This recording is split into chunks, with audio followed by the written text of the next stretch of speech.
গেল বন্যায় সবচেয়ে বেশি ক্ষতিগ্রস্ত হয়েছেন ময়মনসিংহের সীমান্তবর্তী হালুয়াঘাট ও ধোবাপাড়া উপজেলার আমন চাষিরা। বোরো মৌসুমে ঘুরে দাঁড়ানোর চেষ্টা করলেও উৎপাদন খরচ নিয়ে দুশ্চিন্তায় পড়েছেন তারা। অভিযোগ, ক্ষতি পুষিয়ে নিতে সরকারের নামমাত্র প্রণোদনাও পাননি অনেকেই।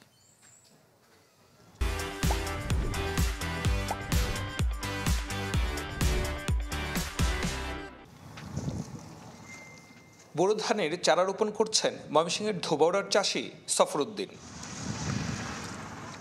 তার 1.5 একর আমন ধানের জমি ডুবেছিল গেল বন্যায়। বোরো মৌসুমে সেই ক্ষতি পুষিয়ে নেওয়ার স্বপ্নে বড় বাধা হয়ে দাঁড়িয়েছে সারের বাড়তি দাম আর শ্রমিকের মজুরি বৃদ্ধি। মার গেছে গা, বন্যা নিচে গা তো শেষই, এখন আবার মানে কষ্ট করে আবার করতেছি, খরচপাতি করে এই আর কি লেনদেন করে করতেছি গরিব মানব।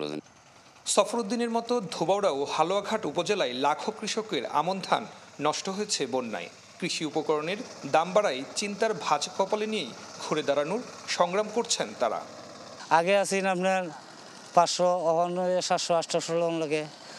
আর সার আছেন 1000, এখন 1350। ঋণ করে মনে করেন যে কৃষি করছি, এবার আবার এই যে 2 কাঠা জমিন বেচা মনে করেন আবার এই যে নামছি আর কি গৃহস্থী। কিছু গরু বাছুর বেচছি আর এমনি কিছু টাইনা টুইনা আর কি ইত্যাদি ফসলটা চালাইতেছি। লাভ যদি আপনার যে 1 বছর করি, পরের বছর মার যায় বন্যায় ধরে কিছু থাহে, এই অবস্থা আর কি।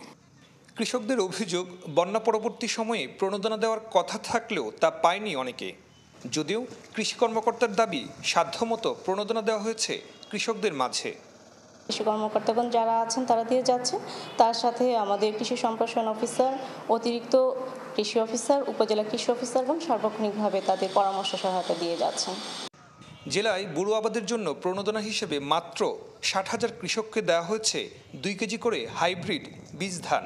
অথচ শুধু হালুয়াঘাট আর ধোবাউড়া উপজেলাতেই ক্ষতিগ্রস্ত হয়েছেন 60,000-এর বেশি কৃষক। কৃষি এবং কৃষককে বাঁচাতে সহজ শর্তে ঋণ দেওয়ার পাশাপাশি মাঠ পর্যায়ে সারের সরবরাহ যেন ঠিক থাকে, তার জন্য সংশ্লিষ্ট যে সকল কর্মকর্তারা দায়িত্ব পালন করছেন তারা আরও অনেক বেশি আন্তরিক হবেন এবং বাড়তি দামে কেউ যেন কোনো সার বিক্রি করতে না পারে সে বিষয়টিও নিশ্চিত করবেন তারা। সুলতান মাহমুদ কনিক, চ্যানেল 24, ময়মনসিংহ।